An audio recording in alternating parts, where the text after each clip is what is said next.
Magandang araw, Davao de Oro!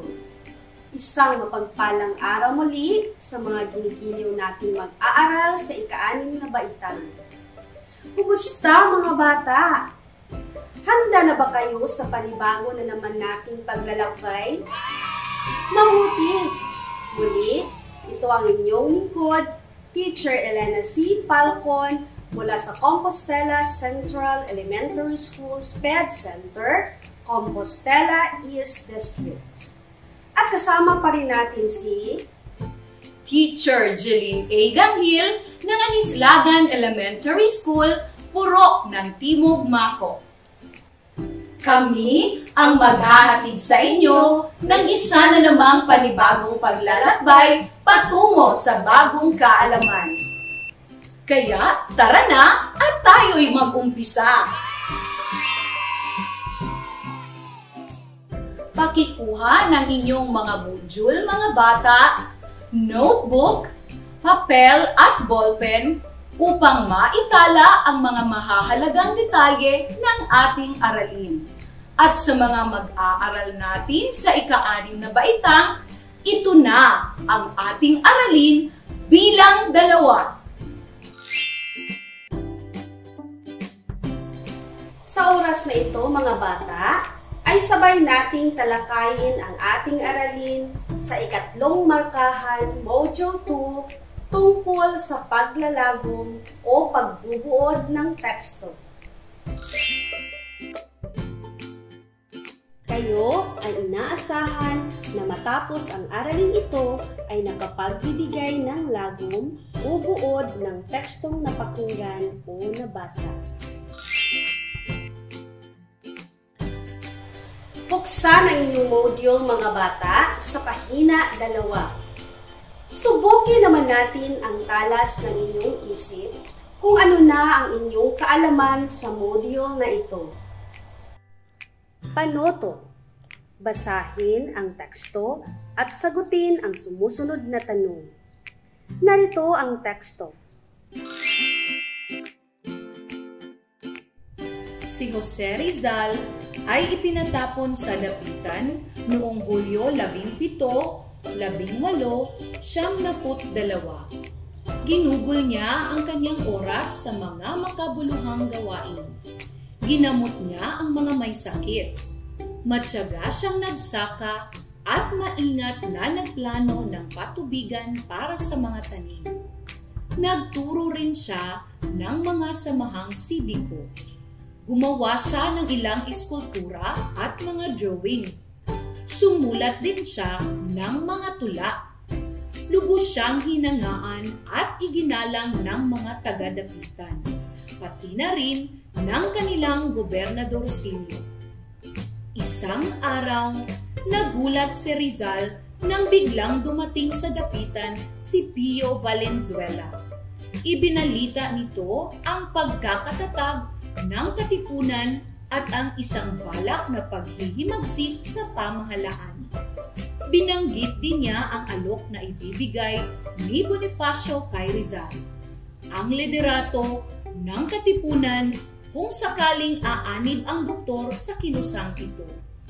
Biglang tumayo si Rizal at sinabi na, "Hindi pa panahon upang maghimagsik.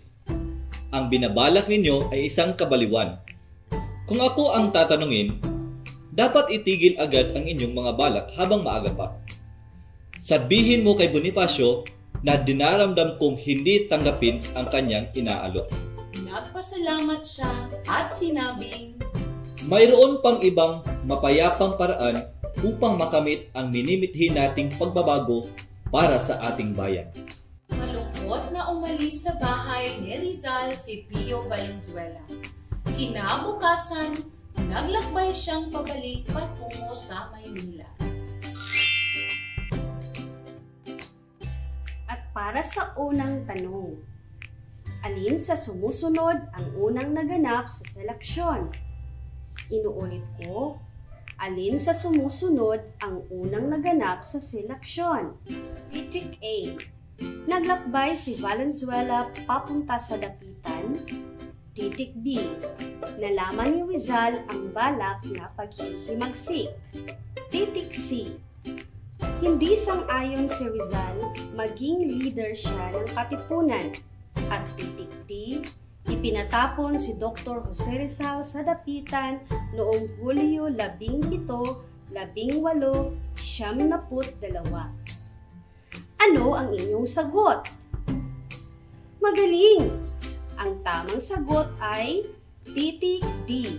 Ipinatapon si Dr. Jose Rizal sa dapitan noong Hulyo 17, 1872. Ikalawang tanong.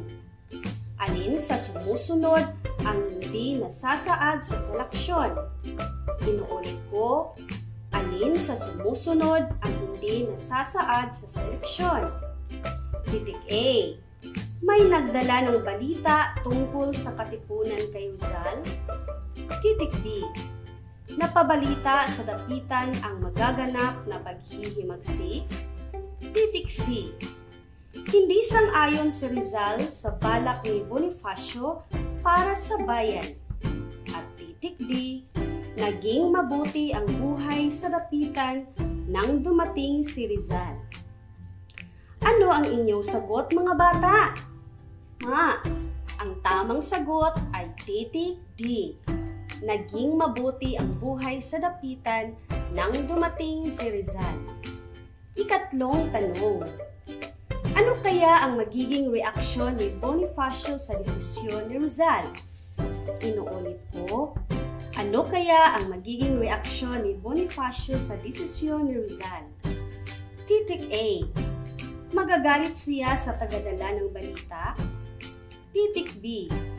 Ipagdiriwang nila ang desisyon ni Rizal? Titik C. Aayon ang katipunan sa paniniwala ni Rizal? At titik D. Hindi ikatutuwa ni Bonifacio ang maririnig na balita. Ano ang inyong sagot? Mahusay! Ang tamang sagot ay nakadepende sa inyong sagot, mga bata. Pwede ninyong isagot ang titik A, B, C, at D. At para naman sa ikaapat na tanong, gumawa kayo ng buod sa tekstong binasa na may 10 simpleng pangungusap lamang. Isulat ang sagot sa isang pirasong papel. Narito ang rubric sa pagbubuod. 5 puntos kapag nakasusulat ng buod na naglalaman ng binasang teksto gamit ang sariling pangungusap. May wastong bantas at gamit ng malaki at maliit na titik. 3 puntos kapag nakasusulat ng buod ng binasang teksto gamit ang sariling pangungusap. May 1 hanggang 3 mali sa mga bantas at gamit sa malaki at maliit na titik. 2 puntos kapag nakasusulat ng buod na may malabong nilalaman at mga pangungusap. At 1 puntos kapag nakakasulat ng buod ngunit kulang ang nilalaman at mali ang gamit ng pangungusap. Good luck sa inyo, mga bata! Huwag lang mag-alala dahil ito ay unang pagsubok lamang. At bago tayo tuluyang maglayag, ay magbalik tanaw muna tayo kaugnay sa paksang ating napag-aralan noong nakaraang talakayan. Naalala niyo pa ba ang pagsagot sa mga tanong tungkol sa napakinggan o nabasang ulat o tekstong pang-impormasyon? Magaling! Halina't muli nating balikan. Buksan ang inyong module sa pahina 1. Panuto. Basahin ang balita tungkol sa nasunugan sa pagsalubong ng bagong taon, sobrang mababa, at ibigay ang wastong sagot sa mga tanong. Narito ang balita. Para sa Balitang Nasyonal, Kasunugan sa pagsalubong ng bagong taon sobrang mababa ayon sa BFP. Nasa kabilang linya, Jeline Danghil para sa karagdagang balita. Jeline? Nakapagtala ng 29 na insidente ng sunog ang Bureau of Fire Protection o BFP sa gitna ng pagsalubong ng bagong taon. Ayon sa tagapagsalita ng BFP na si Superintendent Annalie Carvajal Atienza, 29 lang ang bilang ng naitalang insidente ng sunog simula alas 12 ng Disyembre 21 hanggang ika-6 ng Enero 1. Mas mababa kumpara sa 144 na insidente sa kaparehong panahon noong nakaraang taon. Samantala, sinabi naman ng Department of Health na iulat ang 85% ng pagbaba ng firework-related injuries ngayong taon na mayroon lang 50 kaso. Sinigundahan naman ito ng ilang ospital sa bansa na nagtala rin ng mababang firework-related injuries sa gitna ng pagsalubong ng mga Pilipino sa bagong taon sa kabila ng COVID-19 pandemic. Mababatid na pinagbabawal ng gobyerno na sinuportahan ng mga lokal na pamahalaan ang pagban sa paggamit ng fireworks. Ito si Jeline Danghil, nagbabalik. Balik sa iyo, Elena. At yan ang balita na aming nakalap sa loob ng 24 oras. Magandang tanghali. At para sa unang tanong, ilan ang naitalang insidente ng sunog sa pagsalubong ng bagong taon? Inuulit ko, ilan ang naitalang insidente ng sunog sa pagsalubong ng bagong taon? Titik A, 144. Titik B, 85. Titik C, 20. At titik D, 11. Ano ang inyong sagot? Mahusay! Dahil ang tamang sagot ay titik C, 20. Pangalawang tanong.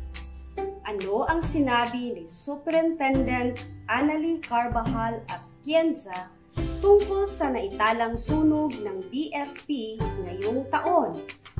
Inuulit ko, ano ang sinabi ni Superintendent Annalie Carvajal Atienza tungkol sa naitalang sunog ng BFP ngayong taon? Titik A, bumaba ng 50 na kaso ng sunog ngayong taon. Titik B, ang insidente ng sunog ay mas mataas kumpara noong isang taon. Titik C, 85% ang pagbaba ng kaso ng sunog ngayong taon kumpara noong isang taon.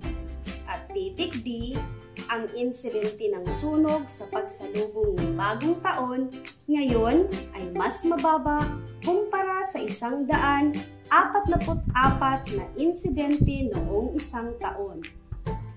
Ano ang inyong sagot? Magaling! Ang tamang sagot ay titik D.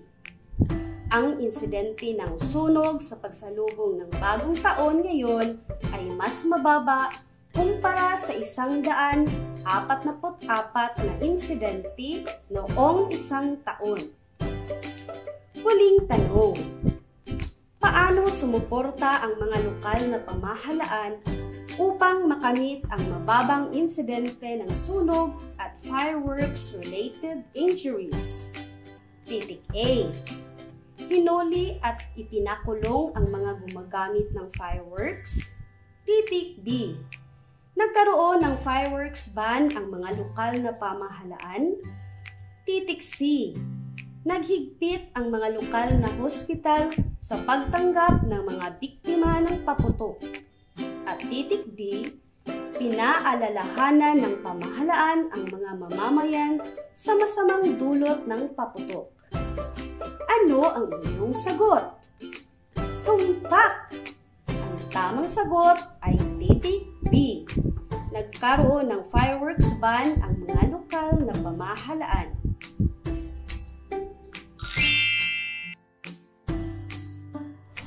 Ngayon, tingnan natin ang inyong mga score, mga bata. Para sa bilang 1 hanggang 3, sa nakakuha ng 3, wow! Ang galing! Sa mga nakakuha ng score 2 pababa, ay huwag lamang mag-alala. Upang lalong mapagyaman ang inyong kaalaman kaugnay sa paksang ating tatalakayin, maghanda at buksan ang inyong module sa pahina 4. At sabayan niyo ako sa pagbabasa ng isang tekstong may pamagat na bakit hindi naliligaw ang mga langgam? Pero bago natin ito babasahin, ay aalamin muna natin ang kahulugan ng mga sumusunod na salita pagkatapos ng ilang paalala.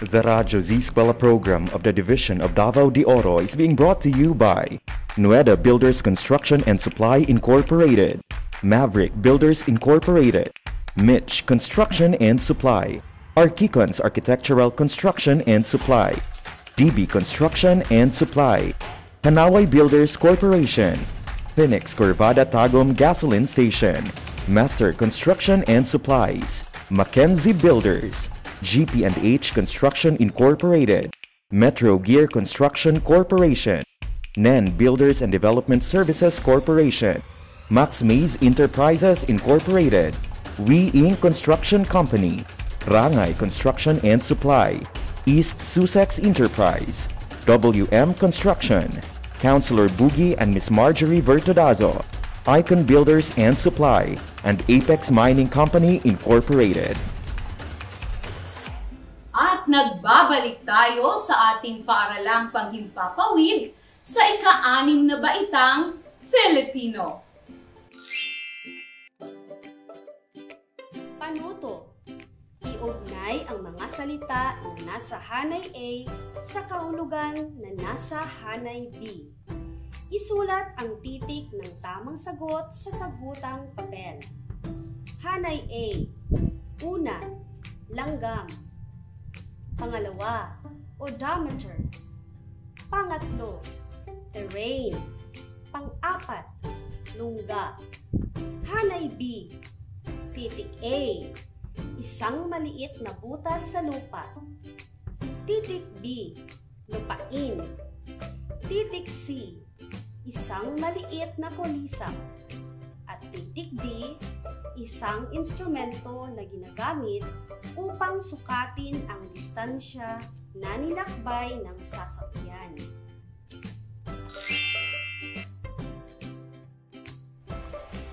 Tingnan natin ang inyong sagot, mga bata.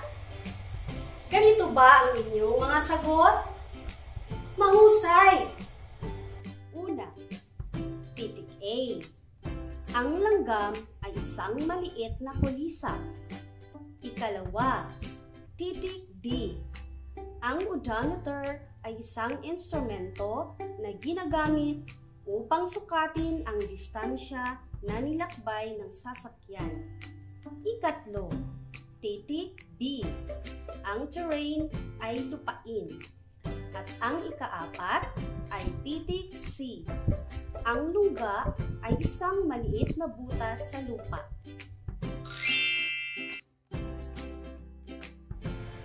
Naunawaan niyo na ba ang mga salitang langgam, odometer, terrain, at lungga? Mahusay! Pero, bago natin babasahin ang kwento, narito ang mga gabay na tanong na dapat ninyong sagutin. Unang tanong. Bakit nagpupunta kung saan-saan ang mga langgam? Inuulit ko, bakit nagpupunta kung saan-saan ang mga langgam? Ikalawang tanong. Paano sila bumabalik sa kanilang lungga? Inuulit ko, paano sila bumabalik sa kanilang lungga? Ikatlong tanong. Paano pinag-aralan ng mananaliksik kung paano nakakauwi ang mga langgam? Inuulit ko, paano pinag-aralan ng mananaliksik kung paano nakakauwi ang mga langgam? Ika-4 na tanong, ano ang kinalabasan ng pagsasaliksik? Inuulit ko, ano ang kinalalabasan ng pagsasaliksik? Ika-5 tanong, ano ang posibleng nagagawa ng mga langgam? Inuulit ko, ano ang posibleng nagagawa ng mga langgam?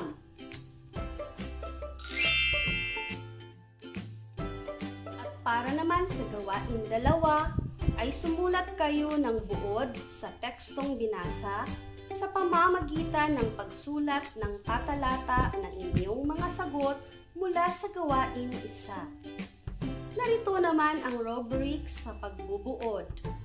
5 puntos kapag nakasusulat ng buod na naglalaman ng binasang teksto gamit ang sariling pangungusap, may wastong bantas at gamit ng malaki at maliit na titik.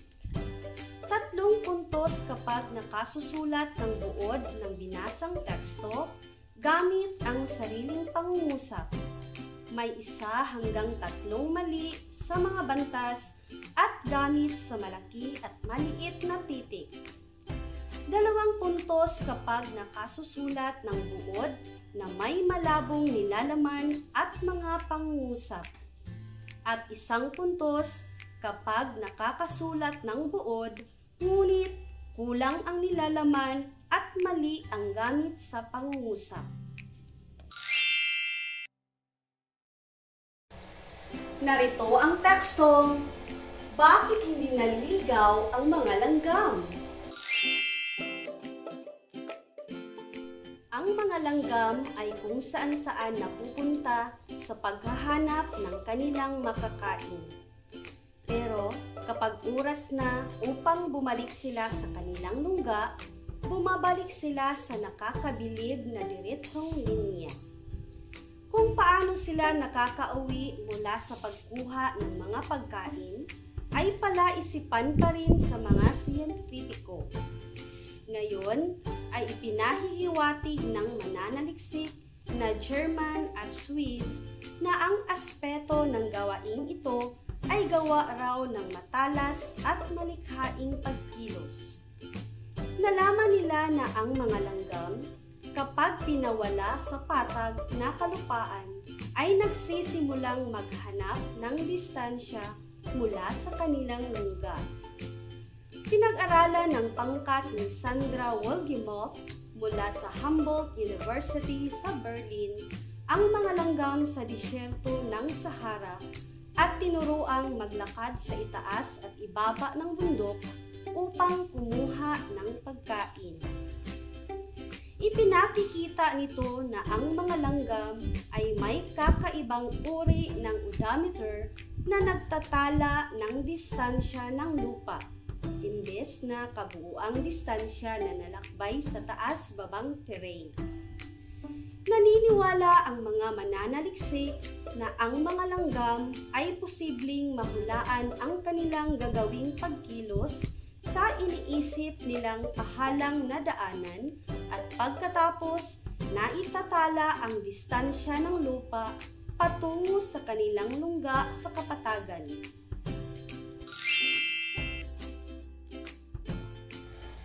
Inyo nang narinig ang kwentong bakit hindi naliligaw ang mga langgam. Sana ay naunawaan ninyo ang kwento. Sa puntong ito mga bata, ay oras na para sagutin ang mga katanungan. Isulat ang sagot sa inyong sagotang papel. Kumusta mga bata? Nasagutan niyo ba lahat ang mga tanong? Magaling! Ano ang sagot sa unang tanong? Tama! Nagpupunta kung saan-saan ang mga langgam upang maghanap ng pagkain. Ano naman ang sagot sa ikalawang tanong? Magaling! Ang mga langgam ay bumabalik sa kanilang lungga dahil sa kanilang matalas at malikhaing pagkilos. Ano naman ang inyong sagot sa ikatlong tanong? Tumpak! Pinag-aralan ng mananaliksik kung paano nakakauwi ang mga langgam sa pagsagawa ng eksperimento sa disyerto ng Sahara kung saan tinuruan nilang maglakad sa itaas at ibaba ng bundok ang mga langgam upang kumuha ng pagkain. Ano naman ang sagot sa ika-4 na tanong? Mahusay! Ang kinalabasan ng pagsasaliksik ay natuklasan nila na may odometer ang mga langgam na nagtatala ng distansya ng lupa. Ano naman ang sagot sa ika-5 tanong? Tama! Ang posibleng nagagawa ng mga langgam ay posibleng mahulaan ng mga langgam ang kanilang gagawing pagkilos sa inisip nilang pahalang na daanan at pagkatapos ay naitala ang distansya ng lupa patungo sa kanilang lungga sa kapatagan. At para naman sa sagot sa gawain 2, inaasahan ang inyong sariling sagot. Kumusta ang inyong mga score, mga bata? Ang galing! Binabati ko kayo!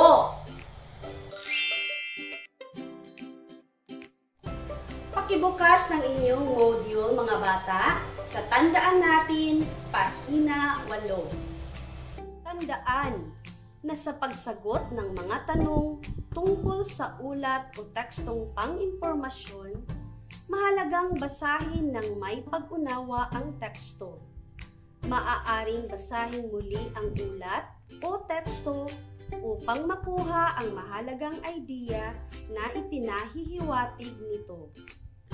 Mahalagang maunawaan ang binasa dahil ito ang daan upang makagawa ng sariling buod dito. Ano ang buod? Ang buod ay pinaikling talata, ngunit naglalaman ng kabuuan ng binasang teksto. Nagsasaad ito ng mahahalagang idea tungkol sa binasang teksto.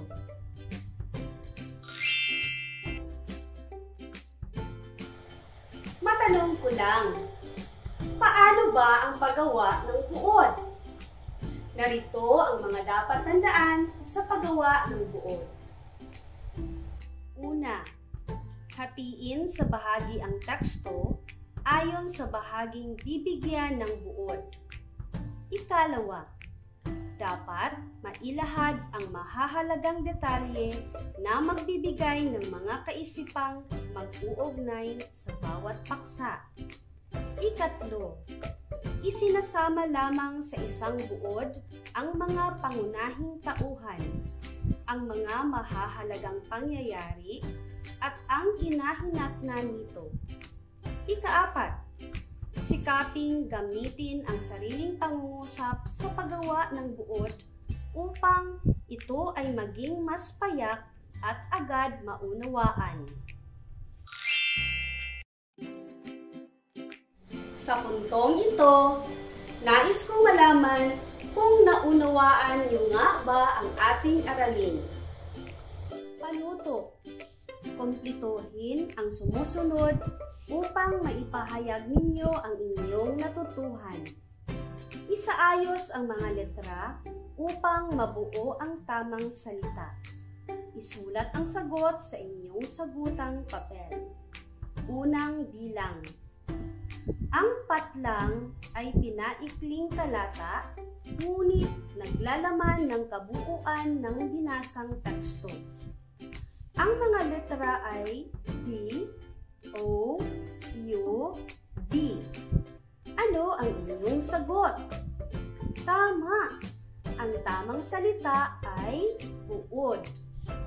Ikalawang bilang. Ang buod ay nagsasaad ng mahahalagang patlang tungkol sa binasang teksto. Ang mga letra ay Y, A, I, D, D, E.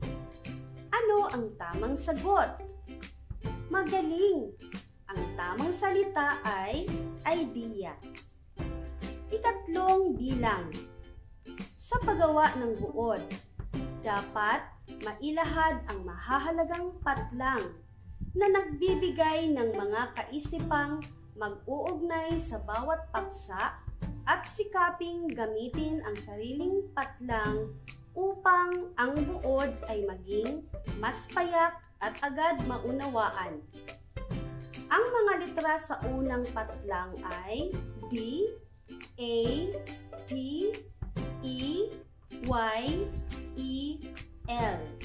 At ang mga litra sa ikalawang patlang ay S, A, P, A, N, G, U, P, U, N, G.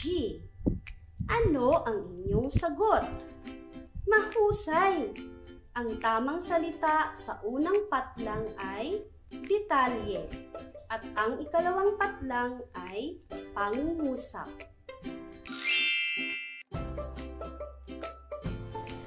Dahil natiyak kong naunawaan na ninyo ang ating aralin, oras na para tasahin o sukatin ang inyong kaalaman.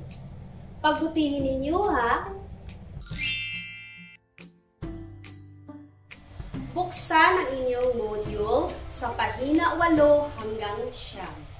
Tuto. Basahin at unawaing mabuti ang balita tungkol sa Yopi Okta. Naniniwalang nakapasok na din sa Philippines ang bagong COVID-19 variant. Sagutin ang mga tanong na nasa gawain 1 at isulat ng patalata ang inyong mga sagot sa gawain 1 upang makabuo ng buod sa gawain 2.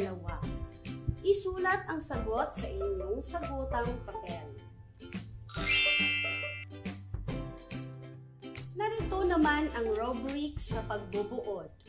5 puntos kapag nakasusulat ng buod na naglalaman ng binasang teksto gamit ang sariling pangungusap. May 8 bantas at gamit ng malaki at maliit na titik.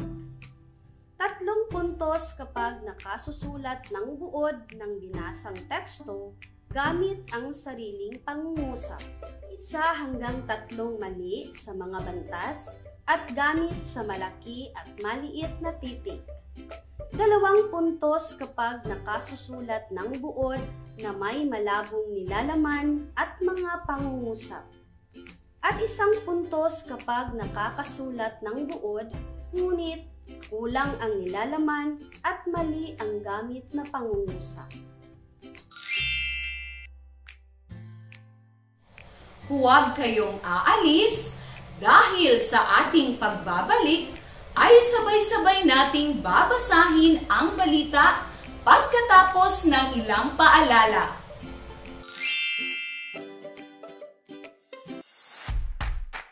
The Radyo Z Eskwela program of the Division of Davao de Oro is being brought to you by Nueda Builders Construction and Supply Incorporated, Maverick Builders Incorporated, Mitch Construction and Supply, Archicons Architectural Construction and Supply, DB Construction and Supply, Hanaway Builders Corporation, Phoenix Corvada Tagum Gasoline Station, Master Construction and Supplies, Mackenzie Builders, GP&H Construction Incorporated, Metro Gear Construction Corporation, NEN Builders and Development Services Corporation, Max Mays Enterprises Incorporated, We Inc. Construction Company, Rangay Construction and Supply, East Sussex Enterprise, WM Construction, Councilor Boogie and Miss Marjorie Vertodazo, Icon Builders and Supply, and Apex Mining Company Incorporated. At nagbabalik tayo sa ating paaralang panghimpapawid sa ika-6 na baitang Filipino. Yopi Okta, naniniwalang nakapasok na din sa Philippines ang bagong COVID-19 variant. Julian Dangil para sa karagdagang detalye. naniniwala ang Okta Research Team na nakapasok na rin sa bansa ang sinasabing bagong B.1.1.7 coronavirus variant na nagmula sa United Kingdom. Ayon kay Dr. Nicanor Austriaco, hindi malayong nasa Pilipinas na rin ang nasabing variant dahil nakapagtala na ang kalapit bansang Singapore ng unang kaso.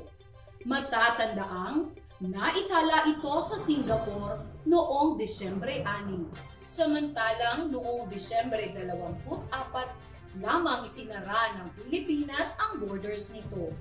Kaugnay pa nito, nakapagtala na rin ang unang kaso ng bagong variant ng COVID-19 ang Sabah, Malaysia, kung saan kalapit lamang nito ang sulok sa Mindanao.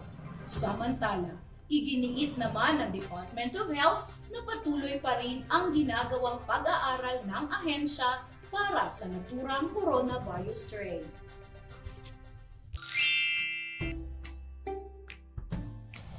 Ano pa ba ang hinihintay ninyo mga bata? Simulan niyo na ang pagsagot sa mga tanong.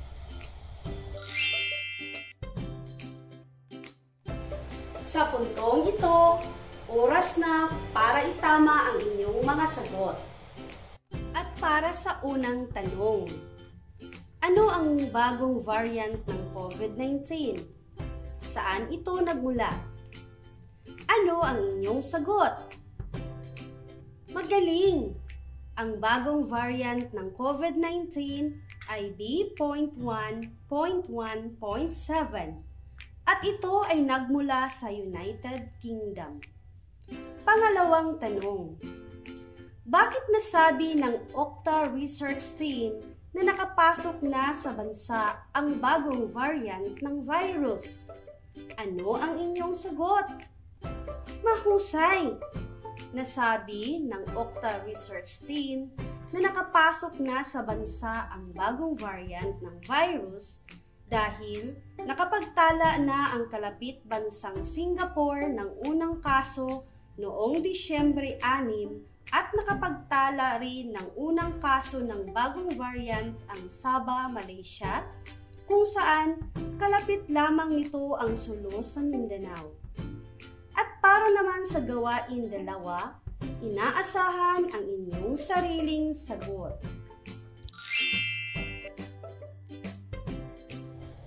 Kumusta ang inyong score mga bata? Wow! Ang galing! Masaya ako para sa inyo. Binabati ko kayo dahil natapos ninyong lahat ng pagsubok sa ating paglalakbay.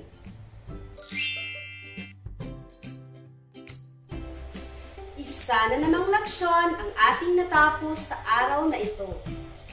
Upang mas maunawaan mo pa ang ating aralin tungkol sa paglalagong o pagbubuod ng teksto, pakibukas na inyong module sa pahina 10 hanggang 11 para sa karagdagang gawain.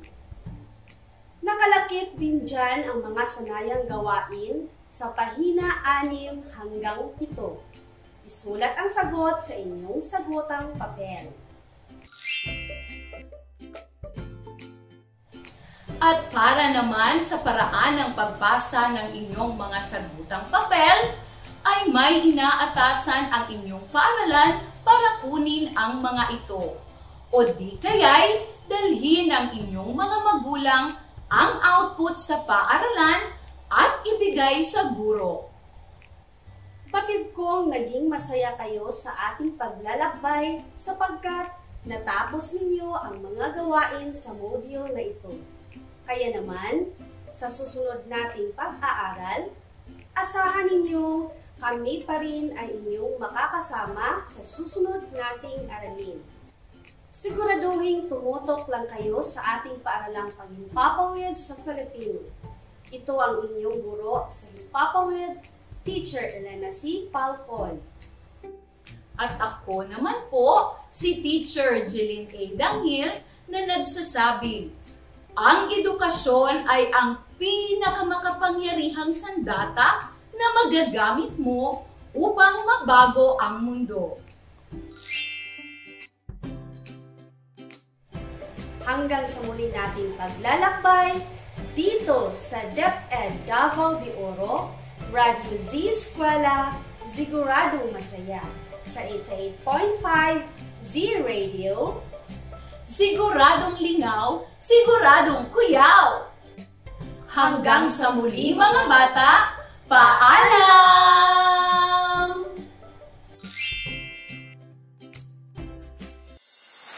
Radyo Z Eskwela Executive and Technical Working Committee. The school's Division Superintendent, Eufemia T. Gamutin Seso 5. Assistant Schools Division Superintendent, Dr. Romel R. Handayan. Curriculum Implementation Division OIC Chief, Dr. Arlene B. Lim. School Governance and Operations Division, Dr. Ruben J. Riponte. Program Director, Dr. Arlene B. Lim. Assistant Program Director, Noemi P. Canales. Members, Cecilia Morales, Dr. Hilda A. Opeña, Dr. Eldecris B. Calzadora, Dr. Dexter A. Sikinia, Nohara O. Pinute, Dr. Grace D. Pontillas, Dr. Renato N. Pakpakin, Dr. Andy P. Cabodok, Juanito Lapiceros, Engineer Norberto S. Manlangit, Ryan Villanueva, Jomar M. Dumupoy, Bob Daylan S. Milabat, Medard D. Apit, and Paz Eugenia Villusino. Technical Working Committee, Production and Communications, Lorely E. Quijano, Given G. Hinampas, Judiland T. Yu, Donna D. T. Bolifer, Mary Rose N. Resma, Riwen C. Manuel, Irene Lea C. Manguhon, and Bessie Aya N. Banyes. Social Media and Packaging Team, Christian Anhara L. Martesio, William R. Ranara, Joan T. Iscoton, Roberto S. Acusar Jr., May B. Istaniol, Richard H. Arellano, Ralph A. Tabanyag, Angelo C. Gutierrez Jr., Jade Karen R. Arais, Eliza May Garsuta, Sedi S. Caballero, and Jane S. Caballero. Sa Radyo Z Eskwela, siguradong masaya. Right and only here at Z Radio 88.5, ang istasyong siguradong lingaw, siguradong kuyaw.